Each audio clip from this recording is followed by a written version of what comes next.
So Jay, how do we know each other? Well, there was this one time smoking crack under the bridge. I mean,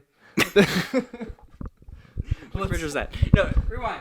we It were was probably, Kathy's, I was gonna say not the bridge. It was probably Kathy's.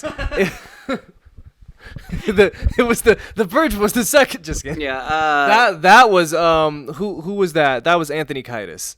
Yeah. That was the Red Hot Chili Peppers. Yeah. Under the bridge. Yeah. No, Jay and I we pretty much started around the same time. I was playing in a punk band called Second Story. Yep. And we would rent out every once in a while the second floor of Kathy's and put on shows, and whoever would come play it. It's People like would dirty just, punk rock shows. Exactly. Fucking just whatever. People would just come through and they would hear loud music. They'd be like, "What's that? Oh, it's loud punk music. Let's go and see what it is." But it's Kathy's, so it can only last for so long. Exactly. Oh, I know that so well. But now it's like it's been COVID time now. I would gladly play a show at Kathy's and get my penis grabbed again. Yeah, exactly. Yeah, right. The good old days. Of getting sexually assaulted. I remember when I could get sexually assaulted without a mask on. Be safe at Kathy's. Be safe. Exactly. That applies to most dive bars. Yeah. I mean, it's not I quite kinda a dive. miss It's just slightly above a dive. Okay, it's a backflip. It's a backflip, not a dive. It's a quarter dive. Yep. But how much do you miss the sticky floors and the smell of a venue? Oh, it was a great time. Like, I remember with Corporate Failure, my punk band, when I had one, we played our first show there, and it was actually like our bassist was away at basic training at the time, so his wife actually subbed in for him on the bass. Awesome. So I was like, yeah, that was an interesting first show. That was pretty cool. Can she slap? I mean, I think she could slap a little bit, but I think they were kind of like anti-slap, though they were fans of Korn, so I'm sure still. But like, no, we did a cover of "Where Is My Mind" by the Pixies. Nice. I cover that too in my sets every once in a while. That's a fun song. Yeah, it is. Yeah. I'm wondering if I'm gonna play a song still. Before I started this new stuff, every show I started with one of my songs, and I go into I'd start singing that song into the middle of my song. Into the kind of the transition. Where is my mind? See, if I was Nicki Minaj, I would first start playing Sir Mix-a-Lot, and then I would go right into my song. So now are you saying if you were, I'm sorry, Nicki Minaj? Right? Yep, exactly. If I was hypothetically, you would open a show. I am not. With Sir Mix-a-Lot, I'm just telling you. And you would go into you as a Nicki Minaj, or you as in go into a Jay Havoc I would song? have my DJ play Sir Mix-a-Lot, and then I as Nicki Minaj. Okay. Not like dressing up like her. Like if I was her hypothetically. Yeah. Then I would have, some I like big butts and I cannot lie. Mm-hmm. And then all of a sudden, boom, Anaconda. As a DJ, I actually used to do that. But to actually be Nicki Minaj and be like, ha, see? So you're just catfishing people into your music? Yeah. Exactly. Like, hey, you remember, that is like most modern music. Have you heard a song now? It's like, oh, I remember that song. Oh, it's a different one. That's actually where I kind of took that from is there's a rock document or rock concert thing called Rattle and Hum from U2. Yeah. I remember hearing about that one. Yeah, it's before U2 was cool, so like it when they say stuff, it didn't feel as fake, Actually, yeah, like the '80s U2. Yeah. Like before so Joshua good. Tree. But he'd be singing a song and he'd randomly go into a Rolling Stone song in the middle of it, or go into random classic rock songs, and I'm like, ooh, I love that. Just for like a measure, which is great. Or two. Just for a song, like just a little bit, like just that measure where you're like, haha, you remember this song? Guess what? I'm moving on, so no copyright. Mm-hmm. on my next record, I actually took a Beatles lyric and flipped it on itself. Remix. Yeah. So when you hear it, and I also didn't sing at the same vocal pattern. Yeah. So when you hear it, your brain's like, I know those words, but because I flipped it the order of it, you don't quite register it. You know? Yeah. So you're like, oh, this is like familiar, but different. Yeah. I called my next album Future Nostalgia. Ooh. I have so many Easter eggs hidden all over it, like random guitar. It's the future past. That's my favorite. That's my favorite genre. Yeah, exactly. Like that's the kind of music that I like making too, because I'm like, hey, guess what? It's the past, but it's the future. That's why I love like Run the Jewels, because they're like, it's the future, but it's the 80s. Yeah, exactly. I've been watching a lot of X-Men on Disney Plus, the animated series. Okay. They got the Days of Future Past series on there. Yep. I dig it. And I've been I just got done watching like WandaVision, and I've been like digging into like the Winter Soldier one with Is that any good? Falcon. Yeah, that's what Falcon and the Winter Soldier. Yeah, that snaps. Yeah, it slaps. Oh, yeah. It's like they got the new fake Captain America on there. I haven't seen the new episode yet, but I'm about to check it. So it's like stuff like that. I love seeing shit that is like far-fetched and like it's fictional, but it's based in reality. So I can be like, oh, but that reflects in music too. Because I feel like that's fun to play with in music, where you're like, this is reality. This is the reality of things, but it is slightly exaggerated, but not like in a way to make it fake, just in a way to be like, haha. See, I had a lot philosophy a lot lately, but in the past, I think from my last album, I've really gotten into surrealism. Yep. So like, yeah, it could be this way, but when you're in a studio, literally anything is possible. So that studio is an instrument itself. Exactly. So why make it sound over there, like, or why not make it spin around your head? Exactly. Or why not whisper in someone's ear, like something you can't really do in real life, but you have like 6 voices whispering in a song. It's freaking weird. Exactly. And it's funny because like you would think that more people would do stuff like that on like a popular level, where they're like using the studio more, because like we've been doing that since like the 60s. Like Jimi Hendrix was the first one to really start doing that, where he was like, the studio is an instrument, where they would take like all these phalangers and they would take all these effects and they'd be like, nope, this is just okay, now the drums are all over your head, and like now you're like, oh, that's why people would trip on acid to that music, because it would be like, oh, the guitar is over here, now it's over here, now it's in the back of my mind. Yeah, you can put stuff to make it sound like it's coming from the inside of your head. If you exactly. Oh yeah, when you mess with the stereo field, it's like you can. Oh, and now they took it to a whole other level. That's why it's like you just wait and see. It's gonna be just a little bit of time, and you're gonna put on some headphones, and you're gonna be hearing stuff where it was like it sounds like it's being mixed where this part of the song is behind you, and somebody's coming up behind you, where it's like this is over here instead of just like left right. Yeah. Kind of like people that use gaming headphones, they can hear like feet from somebody coming like over here or over there, so it's like you actually can feel it in your like head. Okay, somebody is coming from this direction. Only it's going to be with music, it's going to be surround. They already can do that. But do you ever dip into binaural beats? Yeah, see, I played with it a little bit when I was going to school more, because they were talking about that. Yeah, do you so like the philosophy of it, for the people that don't know what binaural beats are, is that if you take one tone or one beat in your left ear, and you have the exact same pattern in your right ear, but it's slightly lower it by, say if you lowered it by like 30 cents or something like that, that difference cancels each other out as they go through your brain, and leaving that 30 difference as a brainwave in there, which is kind of similar to like the beta waves or theta waves that you get when you're sleeping. Your brain waves. So you can stimulate that brain pattern by having one speaker on your left and one speaker on your right slightly out of tune from each other. So you can actually create images in your head. Like you can really actually make, like you can see sounds a little bit. Like it enhances the experience of listening. So I've been experimenting with that a lot. Like my next stuff has a lot of like, especially with the drum beats, like I'm doing a lot of stuff with the hi-hats, where I mix the hi-hats to left and right, and then slightly shift them off for each other. Slightly change it a little bit. Yeah, one's slightly lower, one's slightly higher, and then also slightly off in time, almost to a minuscule degree, and it has this weird ticking effect in your head, and it's all over my stuff. And that's what I think they're kind of doing that in rap a little bit more now, where what they'll do is they'll take a hi-hat, and like I do it more now too in my beats, where you'll have 2 hi-hats usually, and like you'll pan maybe one a little bit over more to the left and one a little bit more over to the right, and you'll have maybe slightly similar but slightly different patterns going on in each hi-hat, and then like you'll have one hi-hat go up. Say the one in the left ear is going up a couple cents, Mm-hmm. and then the other here it's going down, so it's like you know, Yeah, like where it's so like it's awesome. pitched up a little bit and then it goes down, but it's like it plays in your head a little bit more, where it's like it bounces back and forth between your ears.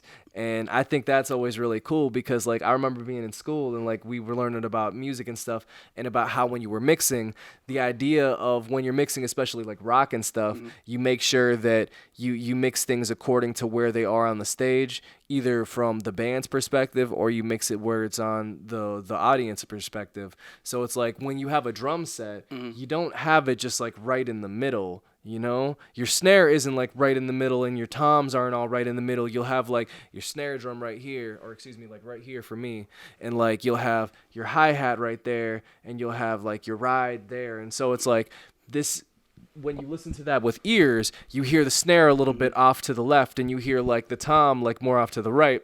And you do that with mixing rock a lot more, but I think it's really cool when they add it into electronic music, because then you have a depth of field that you perceive when you're listening to music. You're like, oh, the snare is over here and this is over there, but it's like it adds a different layer to the music. So it's like when you hear the vocalist that's on top of it, they're like sitting right in the middle of that. And it's like it envelops you. You hear all this stuff. And that's why it's super cool to like, I love stereo like strings and stuff like that, because then all of a sudden it's super wide, but like maybe the drums in the middle are kind of filling out that space. Like when you hear a really, really good mix, that like, especially if you can appreciate like music and stuff like that, it's like it's a whole other world, you know. You become more immersed in that music, you know. One of the best examples of that stereo field for a drum set is the one I always test out for my speakers is Dreams by Fleetwood Mac. Like that song sounds great. So clean, and that one you can really hear how that drum set is all set up. And on there, I hear this in the recording of it, they actually are on the hi-hats of it. The hi-hats are so soft, but they put a little bit of a phaser on there. So it has a little bit of a phaser on the hi.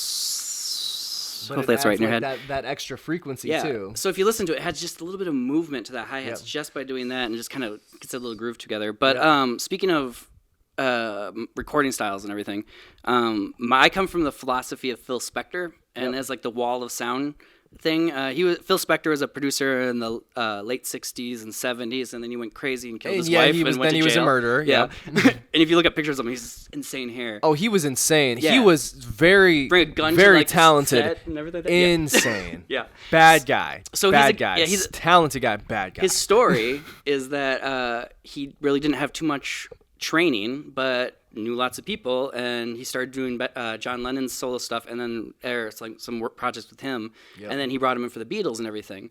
And like a lot of the wall of sound from like that late 60s and 70s is his, and I had to do that same philosophy with my recording, where everything I record it 3 or 4 times, and then put them on the left or right, or just stack them all up. And by doing that, if you listen to a lot of like Beatles records, you can hear how there's 2 voices going on for like John Lennon's voice almost always. I can't even think of where he doesn't have a double track on his voice. And it creates this kind of that psychedelic rock feel to it, but it creates a stereo effect where it's kind of swishing and such. And they kind of did something similar in like the 90s with some rap. Like besides like people would still like, I'm not talking about just stacking up vocals, but they did this with like, I feel like Tupac did it, and like some East Coast groups did it, like double Public Enemy. Double track, not even like just like double tracking. Sometimes they do that with the drums, and sometimes they do that with the vocals, where it would just make it sound extra loud. Like there's a song by Tupac called like "Holla If You Hear Me," where it's like it sounds like it's in stereo, almost like the vocal is in stereo. It doesn't necessarily sound like it's 2 different vocal tracks that were recorded. It's just the one, and then it was split kind of more in a stereo field. And I feel like I don't really hear that very much anymore, but there was like a couple songs where they really like weighed in that, and it's interesting to hear, because it's like it's a very different sound when you're used to like, you know, rap vocal like panned like right to the middle is like dead center, or it's like it's wide but it's like there's depth to it. Like, but in those it was like, oh, this is just wide as hell. This is like you can hear Tupac in both sides of your ears. You're like, what's happening? But can't you see that now with modern production, as for $200 you can have a pro-ready setup that that can definitely that like anyone can you know, you make movies. You can be a world record producer with $200, right? Yep. As more and more people can have that capabilities, do you think that like we'll see more diversity in the sonic mixes of stuff? Like people will try to stand out even more by doing weirder and weirder mixes. I suppose the lo-fi hip hop is a perfect example of that, right? It's a weird like it's like yes and no. Yeah. It's been like yes, and like more people have the ability to do it, and there's more technology for it now, where it's like there's a ton of like kind of experimental hip hop that's like done pretty well. Like you look at like a JPEG Mafia, where they're really experimenting with effects, and like, you know, he glitches his beats and stuff because he's a rapper and a producer, and it's like he does a lot of wild stuff with the beats. Or like you look at like Death Grips or something like that, where it's like it's a lot of, you know, it's pretty experimental. It's rap still technically in a way, but it's like they do a lot of processing and they do different kind of mixes. You know, they play with noise more. There's a lot of noise artists in rap, but I feel like clipping I've been really into. Yeah, like clipping is interesting. So it's like there's a lot of that, but then there's also on the flip side, rap also, it used to be like very regional, where it was like, this is the Atlanta sound, this is the you know, the New York sound, this is the, like, you know, the LA sound, this is the Bay Area sound. And now it's kind of like, because of the internet, it's become very homogenized. Sound. exactly. So it's like mixes, like it's a continuation of the loudness war. Like mixes are super put up, and they're super loud, and they're super compressed now. And it becomes, everything is just kind of like all compressed, and then it's compressed again when it goes on streaming, because it all just goes down to becoming like an MP3 basically. And it's just like flat, and you don't get, like, because of all the compression, you don't get to see a lot of the dynamics in the mix. And like that's popular music period now, but like rap really has that problem where it's like it's just about getting it as loud as possible, so the bass is as heavy as possible, because you want your song to stand out when exactly. It comes on. Yeah, it needs to, like, you don't want it to be like quiet compared to the other stuff that came before it. And that's one thing that's always been kind of like a problem for me when I'm mixing, because I'm like, do I want dynamics, but I need it to be loud enough to be presentable, like on the radio, to be back to back with like another rap record, and that can be tricky sometimes without like flattening and squashing your mix. You know? Luckily, in the last like literally 2 years, AI mastering has really kind of exploded. It's not bad either. A lot of it is actually really able to pretty get that intelligent. where you can keep that in there. So I don't know if the loudness wars will be a continuation thing, especially now that you don't need the money to make your thing loud. Here's one music thing. I come from the rock world, obviously. Not obviously, but I come from the rock world, and obviously, as you can see by my green jacket, if you're watching. No, but we as in like Western music, actually the whole world pretty much has been listening to the same type of songs since like the 40s. You know, like the verse, chorus, bridge, chorus. Since blues. Yeah, we've been listening to that since recorded music. But in the history of music, that's nothing. Yeah, music and is long. Now that we're getting to this point where so many people are making music, do you think we're going to get into strong song structures are going to be completely different coming out of COVID, especially coming out of COVID and stuff like that? They already are in some ways. Like rap used to be like all about the 3 verses, and it was like maybe they'd throw a bridge in, and now it's become so condensed into like, you know, it's a hook, then it's a like 2 verses maybe. So it's like a hook, verse, and like there's usually not as much time for like a bridge or anything. So like it's already become like really not, I don't want to say minimized, but like, well, even in my music, I've cut out the second verse. I've like in my song structures, I keep noticing going back to a second verse. It sounds boring, like not boring, but it feels like it's going backwards.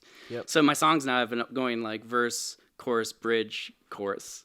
In a way, like I've noticed that's been happening in my music. It's like lately. Just like different ways of formatting and stuff, and like more artists are kind of like, you know, I mean, in popular music are kind of like subverting that a little bit more, where it's like it's a little different structure, or maybe the verses are a little bit longer they used to be, and it's not following the same formula. Like, excuse me, like I'll look at like in rap, you look at like a Vince Staples or somebody, he'll kind of play around with like song structure more, where it's not necessarily like verse, chorus, verse. It's like it might be like verse, chorus, weirdo thing here, you know, maybe this is a bridge, then, but it's like the way things are flowing, it's a little bit more like free or different.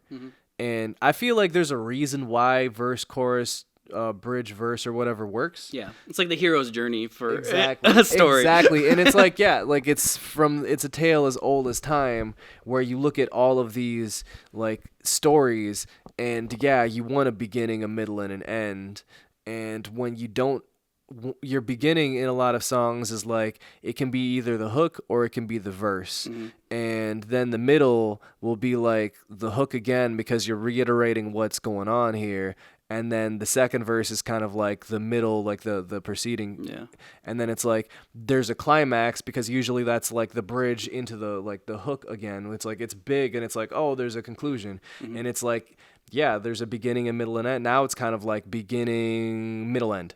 Yeah. Like, so it's like, and it's kind of the same thing with some movies too, because like there'll be movies where it's literally just like, here are the characters, this is all the stuff they're doing, it's over. Yep, exactly. Yeah.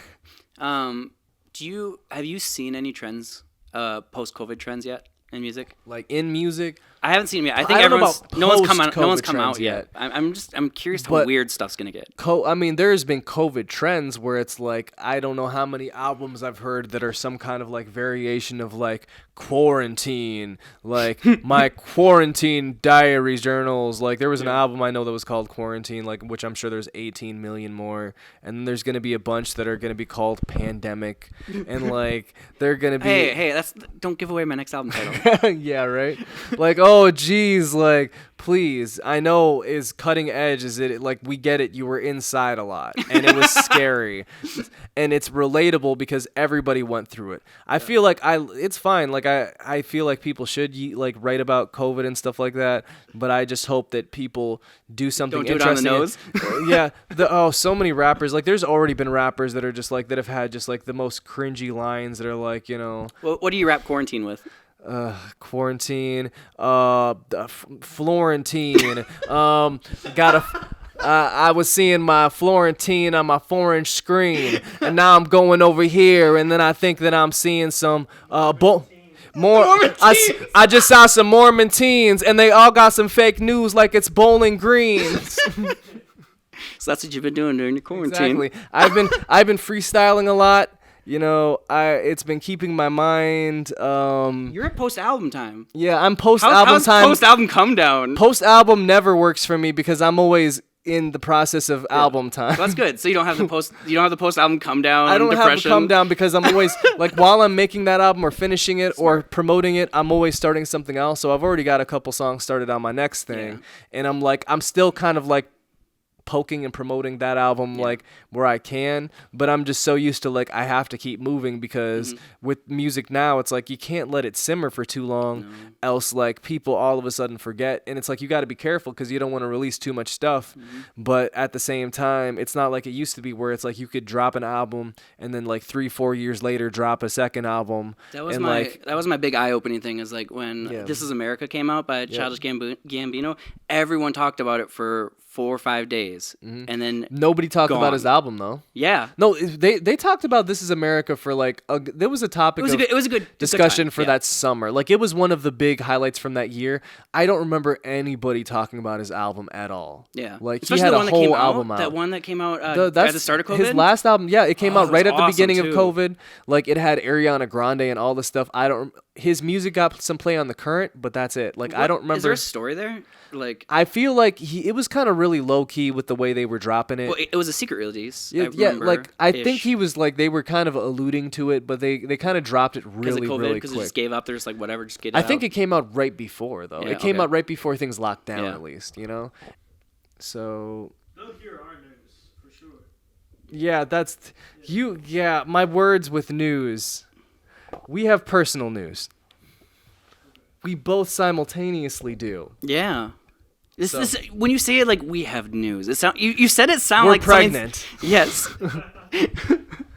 You sounded super like depressed about that. No, just because I'm like figuring out how to word it. Oh. Because I'm gonna drop it in front of them, but then we can announce it because I mean like I already know that it's 100%. It's just like I gotta like actually get my stuff to them. So yeah, like Who's them? You know them, for the series thing. Because I haven't told them yet, so I want to drop it like boom, boom. Nice. Yep. So.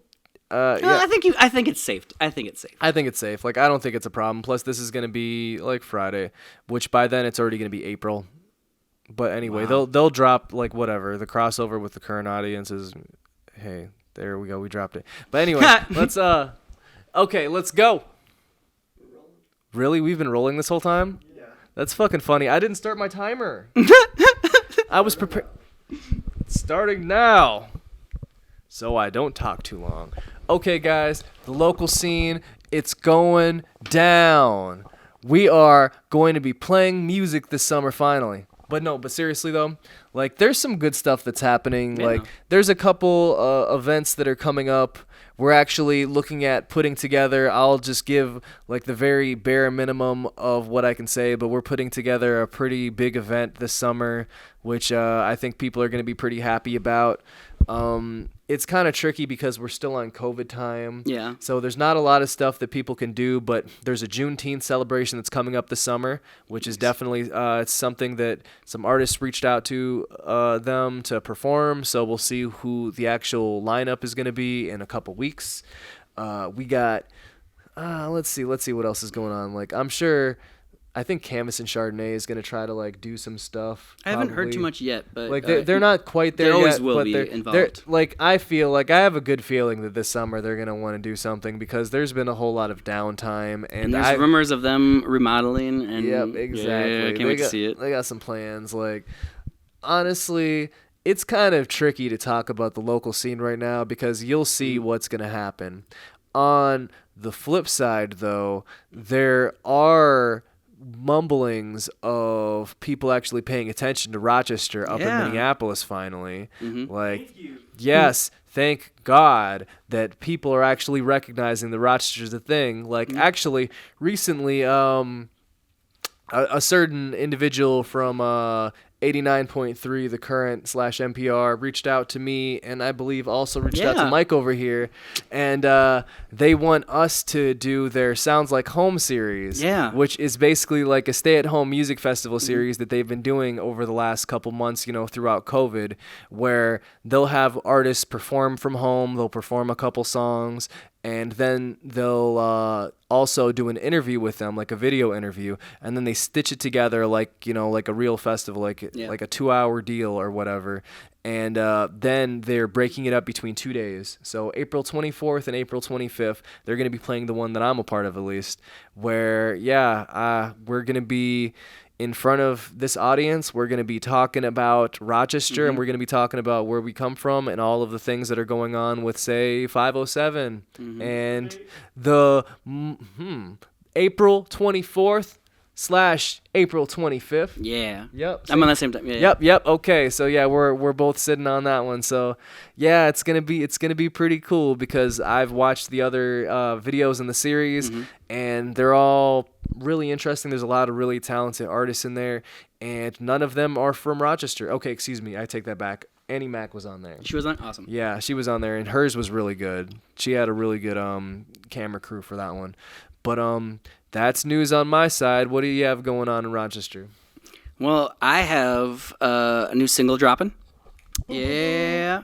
Andrea Swenson over at The Current's going to debut it on Sunday the 4th, I think. Whatever that Sunday is around that date. And then on that Tuesday, 2 days after, it should be on all the streaming services, Spotify, and all that fun stuff. It's going down. Yeah. New Fires of Denmark. And I have a bunch of Rochester musicians on it, too.